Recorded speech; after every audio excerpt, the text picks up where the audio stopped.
darkness, don't miss thought's bliss. Snack on wisdom, take a seat. Every bite feels so sweet.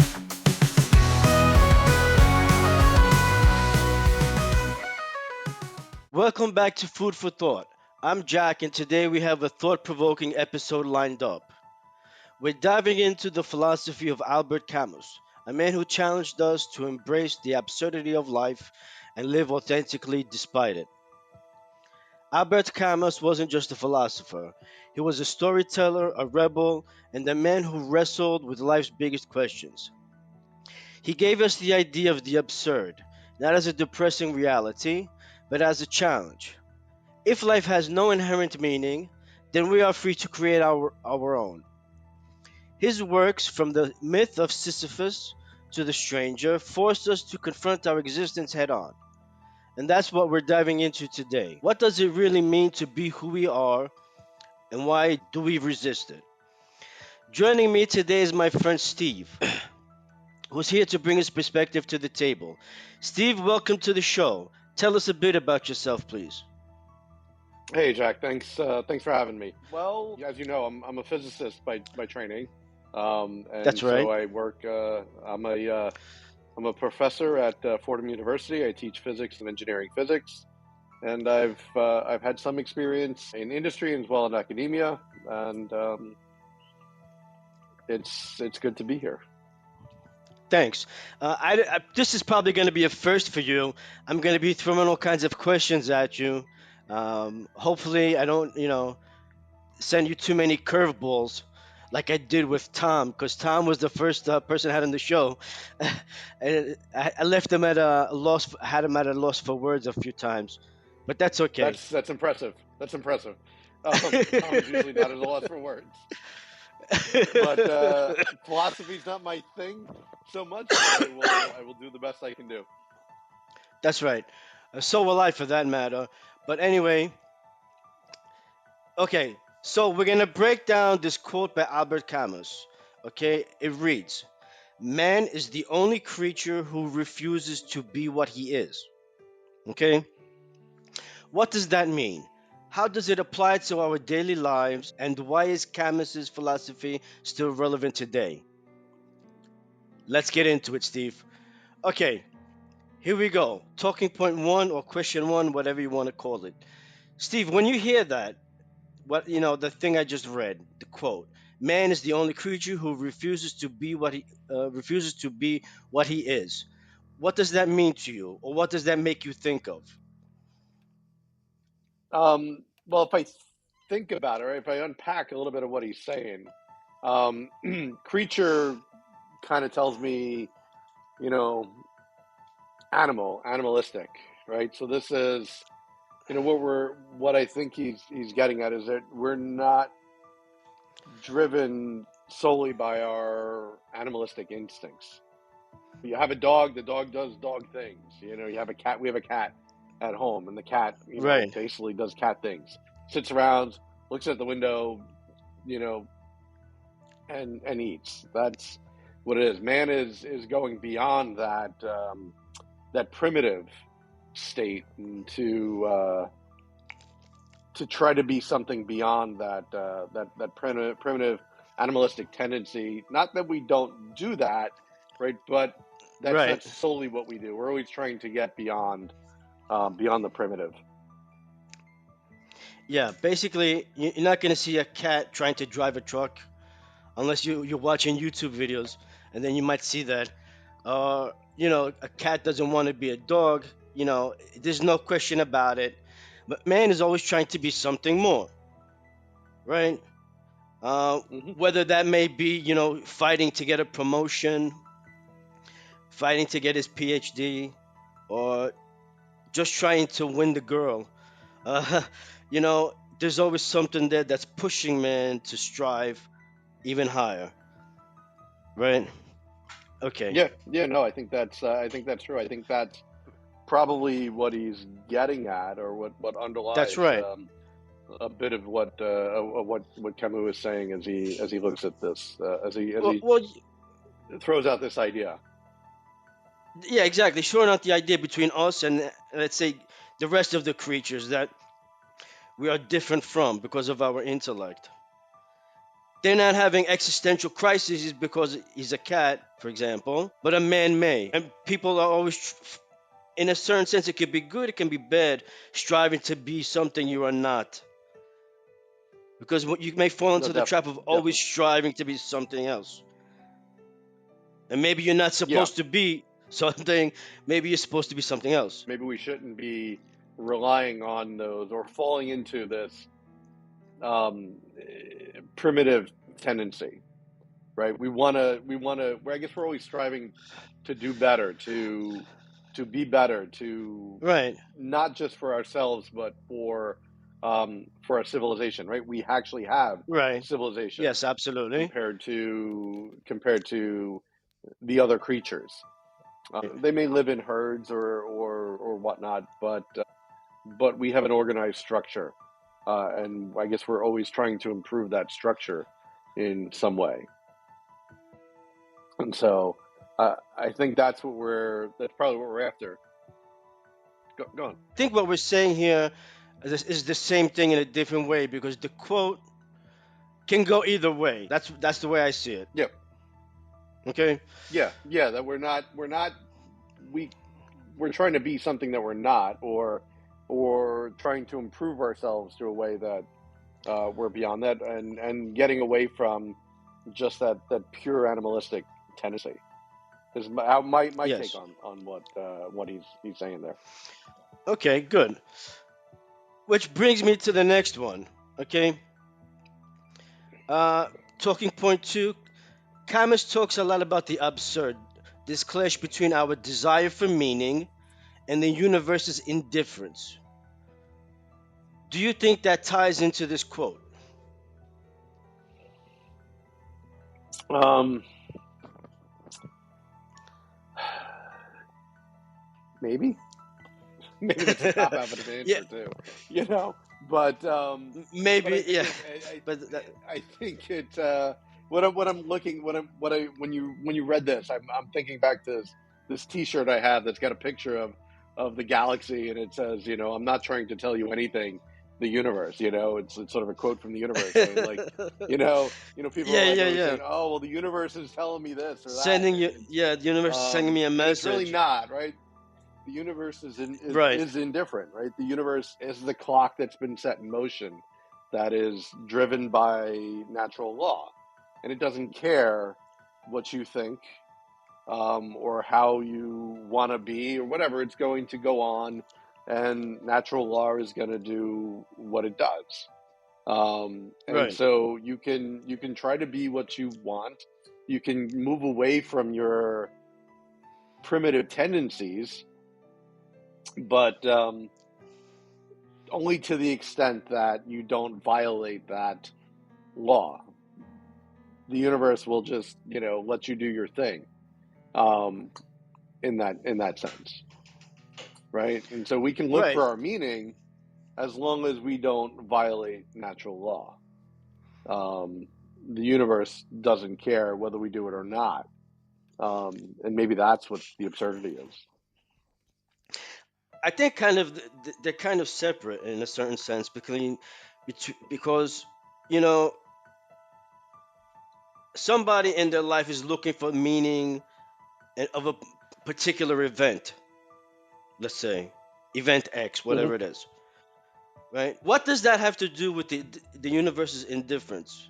Because we're gonna fall into it later on. This kind of a situation when we're talking about something else, where actually it's the meaning you put yourself into the events which gives it meaning. Yeah, well, I mean, if you're attributing some event to the universe, that's absurd, right? That could be. I know people do that. Actually, I was talking with somebody the other day, and it was this idea came up about, everything happens for a reason, um, and that's attributing something beyond. Ah, That's that's a attributing, tough one. but it's attributing to, say, the universe. We'll just collectively call everything that's not us the universe, right? But it's attributing right. some anthropomorphic tendencies or something, right? Anthropomorphic It's tendencies, giving, right. but it Okay, also, in that sense too, it could take away this idea of free if will you, I, and right, our but if ability you to look make at, decisions. if you look at causality, right? Let's talk about causality for a second. Sure. It, I mean, the thought is still out there. People think, you do A, then B happens, then C. So in a certain sense, like if you want to look at the really big picture, everything happens for a reason because there's causality. Everything However, happens that doesn't because of a mean, reason, yes, for a reason, because of a not reason. necessarily for a reason. Right, okay, granted. But I mean, the idea is kind of similar, but it's not the same thing. Because happening for a reason means what you were saying before, the anthropomorphic universe wishing you, I don't know, whatever you want to throw in there. I don't want to offend anybody or alienate anybody by saying, giving an example, a poorly worded example. But that's what it is. Yeah, no, I get it, and um, but yeah, I mean, when we attribute, actions to inert matter, um, that's a challenging one, right? And so the universe is mostly, inert, non-thinking um, stuff, right? However, that Yes, stuff comes together, right, to form something with cognition. I mean, we are the stuff of stars, right? After all, um, that's right.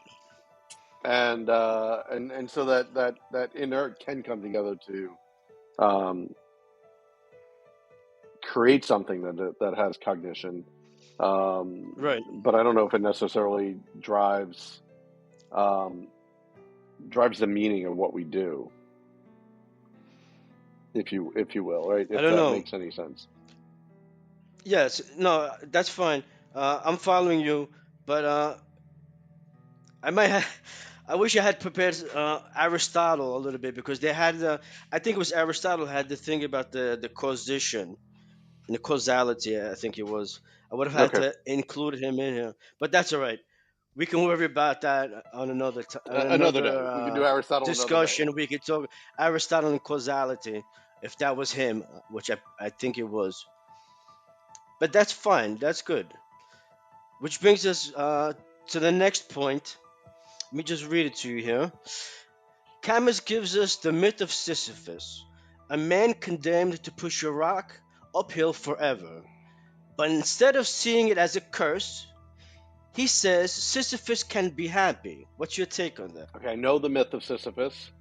I don't know exactly his Okay, interpretation, Sisyphus was a where he says he man. can be happy. Sisyphus, No, I know right? that Hold whole on a second. story, right? That he's condemned to push the Right, rock right. up and it rolls back Oh, down. sorry. You said you know. Um, Okay, I understand.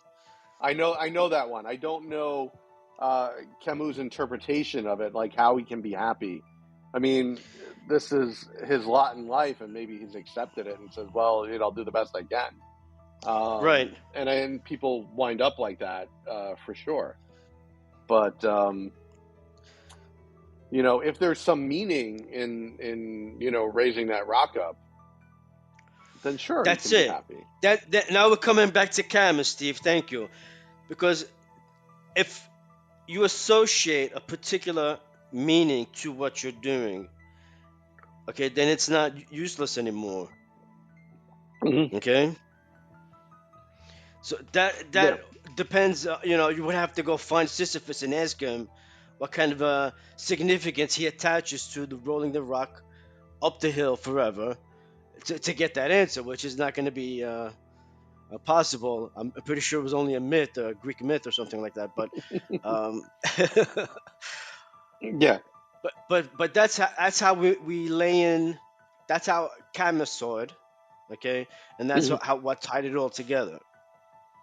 I mean, Okay, we attribute meaning to the things that we do, um, And so they may not be meaningful for somebody else, but they are for us, right? And so Right. somebody may look at what we do, like, our individual selves, and they may look at it and say, well, oh, you're just, I couldn't do that all the time. That's just, say you're an accountant or you love taxes, like you love preparing tax returns. Somebody else will look at that and say, oh, that's like pushing a rock up a hill all day. But they Yeah, really exactly. love it, right? And so for them, it's meaningful. And so there is Okay, a certain amount of individuality there, I think. And that's then, right. some people say, well, you study. I'm reading a book about the ocean, and the woman who wrote it studies bubbles in the ocean. And some people say, well, it's just a bubble, It's that can't be very exciting, right? But there's a Right. lot in there to unpack. And again, so for one person, it's a Sisyphusian rock, and for another person, it's the golden path, Their right? life's I mean, work. it's Right. Exactly. their life's work. There's meaning in there, and Right. But so yeah, yeah. Go on, go on. no. Okay. To that, I wanted to add. That's something that, like, certain things are our choice, and we can attach whatever meaning to it we want. Then it Hmm. happens many times that something, like, in particular, when bad things happen, people are looking for meaning in that, and they can't find it anywhere. Sure, And I think they sure, and fail to that's realize that it's they who have to attach the meaning to it. yeah. I think there's it's not yeah. It's these bad things may happen for you can interpret them as happening for some reason, right? If we're going to go back to that, um, but they happen. Bad things happen. Good things That's happen. right. Bad things That's happen, right. and we have to deal with that the way we, in the context of our lives and how that works out, you know, Yes. and do the best we Many can with. times it's not so easy. Yes, absolutely. No. The best we can sometimes is not very good because of the circumstances. You know, Hmm. your house burns down. You weren't expecting that. Now you have to deal with it, and you have to say why. Well, why? Who knows why? Was it an electrical fire? Okay, that would be the reason, but it's still is not very satisfactory, I think. But many people overlook the fact that sometimes bad things happen, and that's it. Hmm. Yeah, I think this gets into a little bit of Voltaire with Candide, right, and the Dr. Pangloss and the best of all possible worlds, and all this bad stuff happened, but it was always just let's continue going on the looking for the best of all possible worlds. Good, thank you. Thank you for that, Steve. Let me just take a moment to move on to point four. Okay, similar to what we were talking about before, it reads: we live in a world where we're constantly told we need to be more successful, more accomplished, more something. Do you think that pressure is a form of refusing to be what we are? If we look at it from the what if we're refusing to be what we are in terms of are we refusing to be our primitive selves? Then yes, right. Okay, If we're looking to achieve, um, maybe the end of the goal is enlightenment or something, right? Where we're going on this path, and that's what we really are, right? We're trying to get to where we should be right, in some perspective. Um, then yeah, that pressure is actually driving us to be the thing we should be, or maybe the thing that we are. We haven't gotten there yet, right? We plant a right, seed, right? We plant a seed and we water it, we give it sun, right? We give it nutrients, and it becomes into something else, right? It grows into this something more. But it really right. should have been a plant to begin with, right? But it started out as a little seed. If we don't do anything to that seed, it stays a seed, That's right? right, And it stays its primitive state. But right. maybe it's supposed to be, Or maybe what it potential really state. is, Maybe not so right? much primitive as potential. Right. what it's, maybe it's supposed to be this flower, but if we don't do anything to it, if we don't push it or give it other things, give it the accomplishments, or give it, want it to be, I don't know how to translate a seed into success or growing a flower, right? But those things, those that drive to get to the flowered state, then it stays what it is, what it is in that potential state. But it doesn't become what it actually is. Actualize. Yes, it does not actualize. Right. Yeah. So I think you can interpret that one both ways, right? Yes, if we say, if what we are is this primitive creature who doesn't have any motivation beyond eat, drink. Procreate. I don't know what else. What else? Eat, Yes, eat, eat, drink, eat, drink, procreate. procreate, sleep, start Right. again. Then right. If that's the primitive state that we're talking about for creatures, the cats, the dogs, the other, then, and if that's what we're if that's what we're refusing to be, Yes.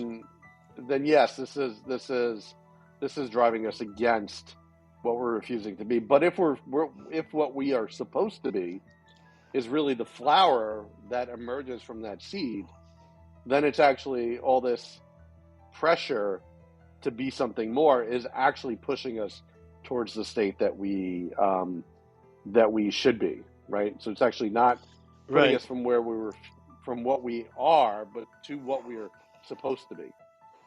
Right. I follow you. That was good. I like that. Thank you, Steve. Of course, anytime. Okay, let's go on to point number 5. Let me read it for you. Some people look for meaning in relationships, expecting another person to complete them. Would Camus see that as another excuse me? Would Camus see that as another way of avoiding reality? Oh boy, I think I've opened a can of worms here. That's a big one. But again, I mean, I think it goes back to that same point, right? If what we're supposed to be is this flower, then maybe that person is giving us that push to get there, and maybe that person only gives us that push a little bit, and that's why relationships end, and you find another relationship with somebody else to take you that Right. next step. Right. It But depends a lot on the intentions of the person involved. Because they could be mhm, pushing you to become, I don't know, a successful lawyer because they want a divorce eventually and take care of your stuff. Okay, that's like that's wrong. That's completely wrong. Or mhm, they could want to see you become that lawyer because they know or they believe anyway that you are good enough to become a high profile lawyer, a successful person. mhm. Okay, so it comes back to like what I was just saying before about the intentions. Yeah, yeah, and I guess we cannot. I guess when we're in a relationship, we don't look at it as those. What are their intentions here, right? Because we're Yeah, looking at the uh, relationship yeah, um, as a whole, and the I guess the expectation or the speculation is that the intentions are always good, and that is probably for the most part true in when relationships start out. What happens towards the end of them, that's a different story. absolutely. But when they start out, intentions are probably all good, and they want. I think everybody wants to see the betterment of the other person, meaning that Okay, they want them to become that flower and not remain as right. that seed. I see what you're saying. However, we have to deal with grown, mature, self-aware individuals. Okay, two of them in a relationship, not just one. Because I think Mm-hmm. for the most part, um, people in relationships who are not examining themselves the way they should, have not matured properly. Okay, Yes, what are that's they gonna do? certainly an issue. They're gonna be awfully selfish at the beginning of that relationship, and that's why you get a lot of these codependent, all of these names for these relationships that I have no idea because I'm not a psychiatrist or psychologist, and most relationships are bad, and as a matter of fact, divorce rate is actually pretty high. Last time I Mhm. checked. So it's like we have like if you have a small subset, it's like what you said. People Yeah. generally will care about you, love you, make you want to become that flower because that's how they see Hmm. you.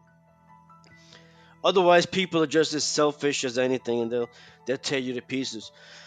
But that'll be a different podcast topic for another time. That's that's the third rail we got right there. Yeah, that's right. Watch out for that one. Okay, moving on to talking point 6 now. Camus encourages us to embrace small joys, good food, deep conversations, simple pleasures. Do you particularly think that's a realistic way to find meaning, or is it just avoiding the bigger question? If those things give you pleasure, then it's certainly a way to find meaning. You know, I mean, Okay. you're getting that pleasure, right? It's not the burden that you're repeating every day of pushing that rock up the hill, right? I mean, if we don't see it as a burden, then it's giving us pleasure. Then of course it has some meaning for us, Maybe some kind right? of rudimentary meaning, you know. You know, it's it's what gets us through each day and keeps us happy. Right. Then hey, yeah, I think there's meaning in that. Yeah, I think so too. You know, you know, maybe a good beer, a good sandwich for lunch. It kind of puts you in a better mood to face the rest of the things you're trying to face. Because many Sure. people are dealing with a lot of things. So why not have a good hamburger, despite all the problems you're facing? You know what I mean? I Hmm. mean, it's kind of like a no-brainer. I think, kind of a topic. Yeah, no, and I've gone out and I've like I said, oh yeah, we're gonna go out to eat. We're gonna get some food, and I'm like, oh, I'm so looking forward to it. And then I have it, and it's like really disappointing. I'm like, well, that was Exactly the opposite of underwhelming. what we're. Yes. I Yeah. was like, I Really. was looking for like a good time out and a nice meal, and then when I leave there, I was like, well, that was not really very satisfying. And I think we want to be satisfied, both obviously physically we need to be with our nutrition and our activities, but mentally too, and that's where those conversations come in too. So Yes. I think we need that, otherwise it puts us in a different state that that is not always the best for us or for even other people. Absolutely.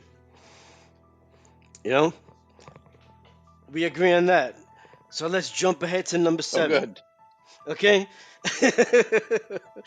No, we're agreeing quite a quit bit, so it's not a big deal, quit while we're ahead. Just gotta. Camus doesn't shy away from death.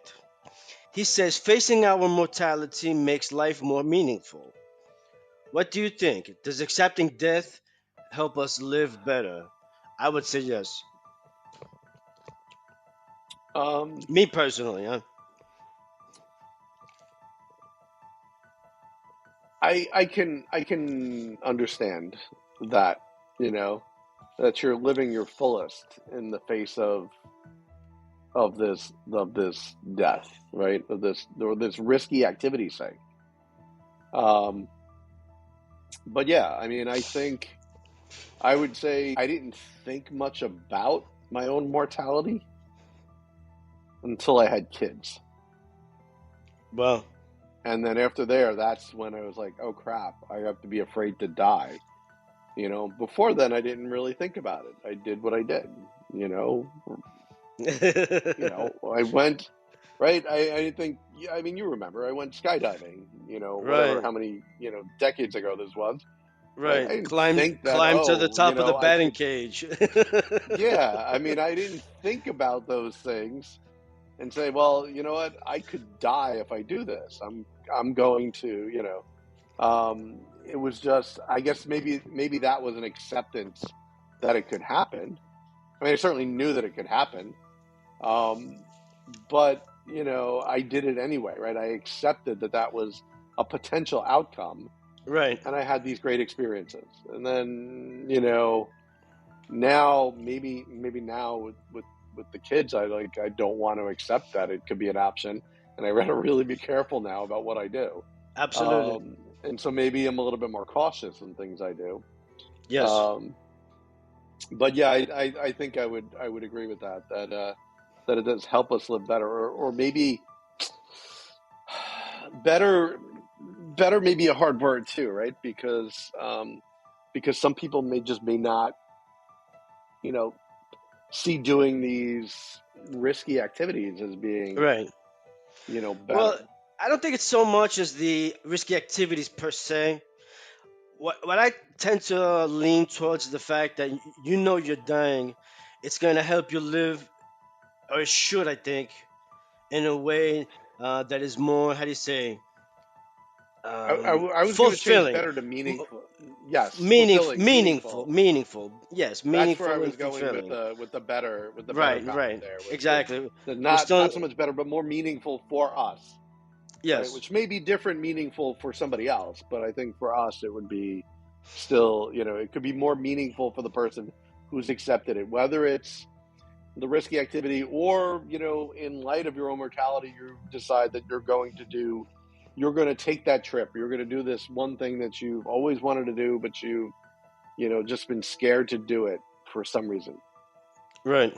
right? I think that's yeah, I think meaningful there is, or fulfilling, like you said. I think those are the important parts of Right. accepting that mortality. Okay. Listen, I just want to throw in, since we're talking about this right here, uh, as a short aside, I have on my phone a Memento Mori calendar. It's actually called Memento Mori Life Calendar, where you plug in your date of birth and everything like that, and it gives you a calendar.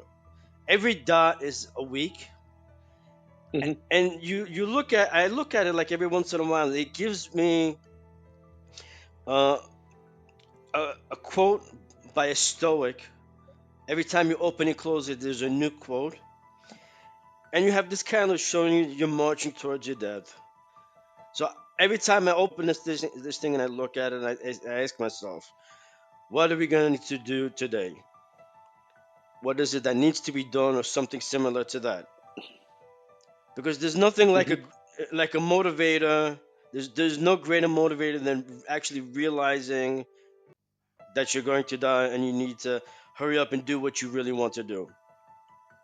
Sure. Sure. No, I think that's true. I would. I know this is a little off. I mean, it's got to do with death.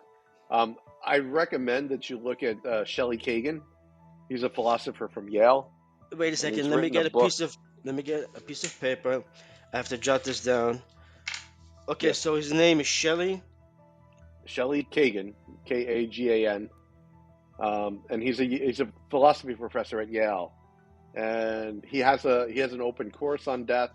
He's written a book about death. I think it might be Okay, um, an interesting take, down this mortality side, for a okay. future food for thought. Maybe I could check it out if I get the chance. But Hmm. what was the title of the book? You said there was a book. Do you remember? It's called Death. Death. Oh, that straight to the point. We're keeping it really simple. Yeah. So, and he'll talk about some of these points too, about Okay, mortality. I might have to get into this book. Yeah. All No, it was right, good. It cool. was good, and he actually does an open course too, so you can download his lectures on the topic. So Oh, it's pretty cool. good. It was pretty good. All right, cool. So let's move on. Okay. Okay, we're going to number 8. Yeah, I know I'm making you I earn looked your at that bread today. social media trap that I was. Okay. Okay. All right, Steve, let's bring this into today's world. Social media makes people perform their lives instead of just living them. Would Camus see that as another form of refusing to be what we are? I would think so. Some of these people are I literally circus animals doing, leaping through fiery hoops just to get a like. So, Yeah. yes, I No, would say so. I completely agree that all this performative actions, everything you do is not for you. I mean, it's for you in a sense that you get that like, you get that share. You're getting a little hit from that, right? You're getting a little rush, You're getting a but little it's not. dopamine there. Yeah, it's not getting you to that flower, right? You're still a That's seed. right. You've just got, um, You're just praying for the rain. you're you're now the creature. Maybe it's this way. Maybe you're even the creature now who's just the circus animal doing tricks, and that's all you're doing all day, Maybe. right? And there's not Oh my really. God, people are I gonna get don't so see offended any. by this episode. Oh well. Um, but I mean, I think you become that circus animal, and they'll get offended. I'll get hate email. It happens. It happens every Yes, now and then. yeah. Um, you know, Yes, but exactly. it's performative. It's not real. It's an acting in a way, and it doesn't really make your life more meaningful. No, you're looking for that next hit. So the next hit now is no longer, that shot of heroin or that cocaine or whatever drugs people were taking, right? To Right, to get them that next high, they're just getting that high off of a like or a share or some validation that their life is right. meaningful when they're just a monkey in a cage doing tricks Backflips. Yes. for everybody else's amusement. Okay, which brings us to talking point 9. If we want to apply Camus's philosophy in a real practical way, where do you think we should start? Out of everything, basically, if out of everything we've spoken about today, where would be the place in our I'm lives or whatever to start applying it? I'm thinking back to that creature that we are, and are we Right? refusing to be the primitive creature, or are we looking, um, are we going towards what, or towards, or what we are, is really this grown flower or this enlightened individual, and then the See, primitive it. thing is just our Yeah, starting point, that's right. and if we refuse to be that primitive part, well, then it starts with, I think it starts with education, and it starts with, learning about, and I don't necessarily mean education in terms of the formal sense, right? I mean, I'm a college professor, but I've told many students you shouldn't be in college, right? I mean, it's just sort of counter to what I'm supposed to be getting more students in, not telling them that this isn't for them. But I don't necessarily mean formal education, right? It just means learning about what's out there, learning about Yes, yourself, learning about the environment, the whole environment, not just, the plants and trees, and learning about the world right, around you, right. taking the step, making that leap, go somewhere, go visit somewhere that's not where you grew up, Okay. Do something different, right? Experience other things, Right. not that closed world that that bubble that you may have existed in, or you may Right. still exist in, right? But get out there and do something, learn something, and I think that's how we start to become that enlightened individual, that flower that blooms out of this potential, this seed, Right. rather than that being who we are.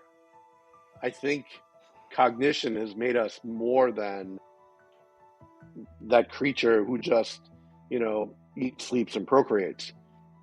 Yes. Right? I mean, cognition has, the fact that we've developed thought, we've developed language, we've developed culture, we have art, we've got an inquisitiveness about the world, about the universe.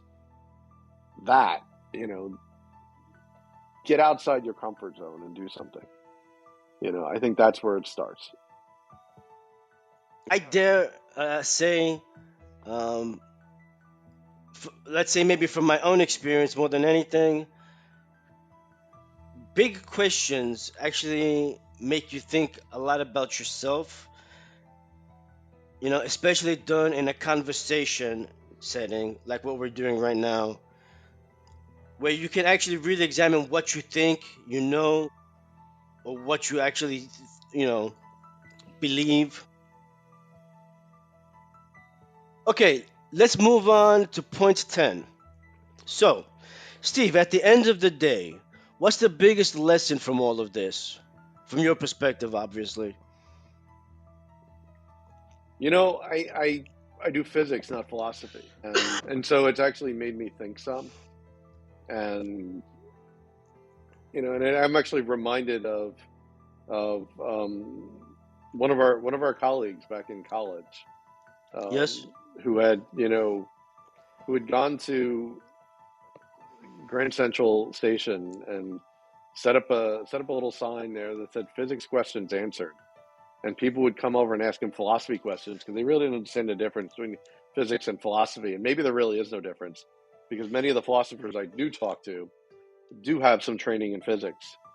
They just wanted to answer bigger questions. Um, but I think really what it means is, um, what this has got me thinking about is what the point I just said about, how do we start? Um, Okay. just do it, right? I think Nike's probably got a trademark on that, so I can't, you Oh, know. no, they've done it already. But just do those things, right? Don't hold yourself back, right? Take a Right. chance, and I think that's the biggest lesson that we've got. Don't try to stay in this. And I think, and the more I think about it, I don't think that we're refusing. I think we're refusing to be that primitive, right? There's so much At least more we in hope us so. that, well, yes, but that should be our goal. I don't.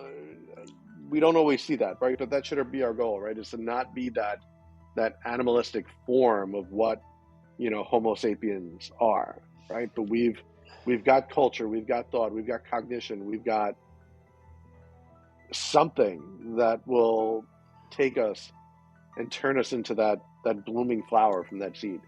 That's right. But we have to do things.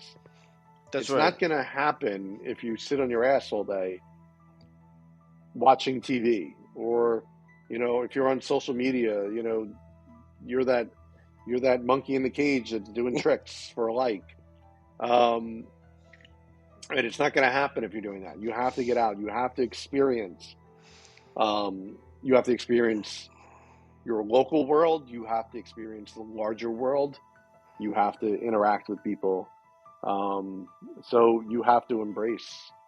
You have to embrace that absurd, right? Whatever that absurd is, right? The things that may seem really difficult for you, at some point, and say, no, I can't do that. That's absurd. I can't. You have to embrace those things and do that. I think that's the lesson. Maybe that's the lesson I took away from this. Okay. Um, maybe somebody else has got more meaning in something else, right? Because that Yes. meaning is really subjective, and I think we've we learned that too, right? We talked about that. That what's Yes. meaningful for me may not be meaningful for you Yes. or for somebody else, and that's okay, right? Because the things you do should reinforce your own meaning, and Yes. maybe doing those tricks for likes makes somebody feel that way.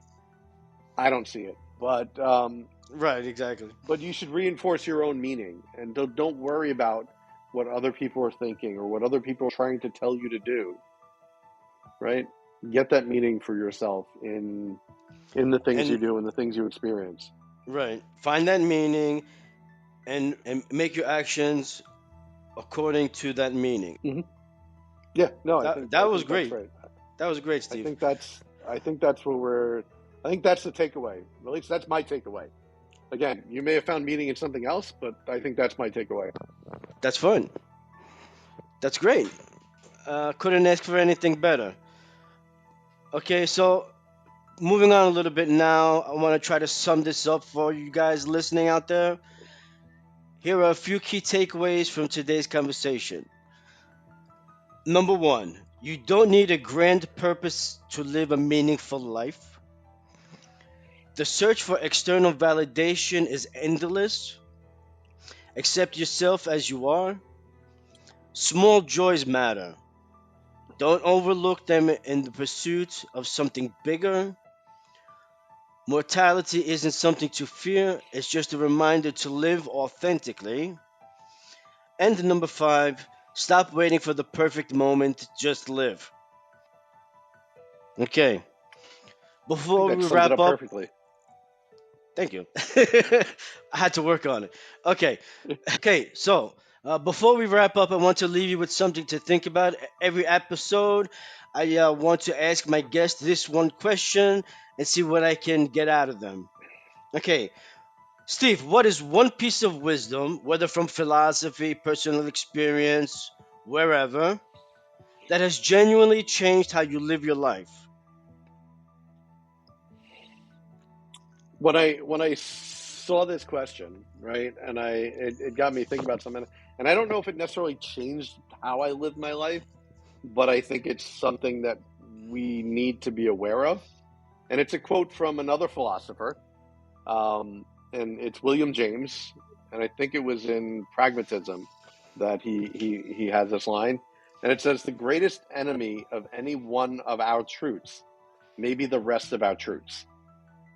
Right, and Wow. I think that's what he's trying to get at is that yes, we believe certain things, and we actually work against ourselves with other things that we believe, Yes. right? And so so I think just be aware of those things and and live accordingly. I think that's important. That's an important thing.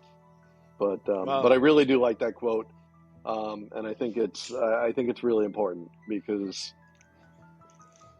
we often work against ourselves, Yes. in what we do and what we believe, and we're oftentimes full of contradictions.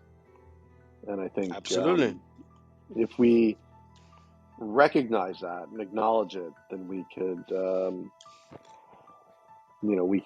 could actually better ourselves. Yes. Thanks. That was a great answer, Steve. Okay. Thank you. So, everybody, that's it for today's episode of Food for Thought. Steve, thanks for the great conversation. Hope to have you back on the show one day. Thanks, Jack, for having me. This was a lot of fun, and I'd be happy to have another conversation. Fantastic. So, if you enjoyed this conversation, make sure to subscribe, share, and keep the discussion going. You can find Food for Thought on YouTube and Spotify. Connect with me in the comments there, or connect with me on X, Instagram, and Facebook. I'd love to hear your thoughts. So until next time, question what you know, challenge what you believe, and see where the truth takes you.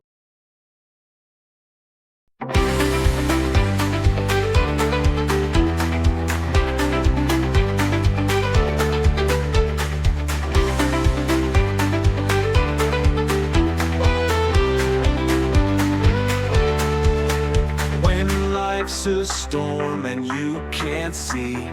Stoic wisdom sets you free. Virtue, courage, justice too. Lessons timeless for me and you. Stoic life, stoic mind, finding peace one thought at a time. Modern days, ancient ways, stoic wisdom guides our ways.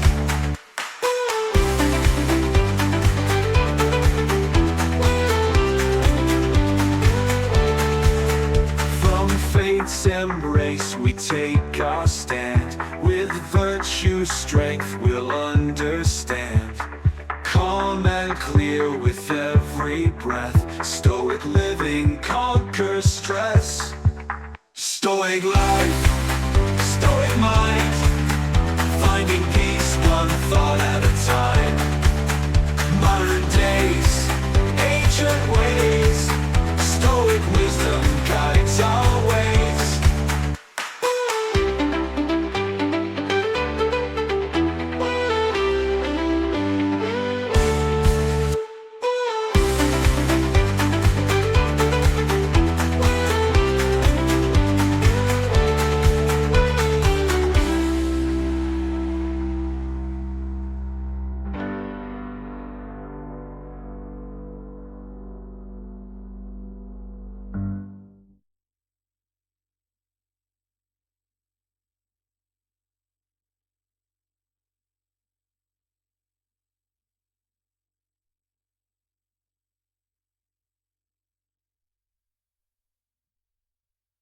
Stoic life, stoic mind, finding peace one thought at a time. Modern days, ancient ways, stoic wisdom guides our ways. Stoic life, stoic mind, finding peace one thought at a time. Modern days, ancient ways,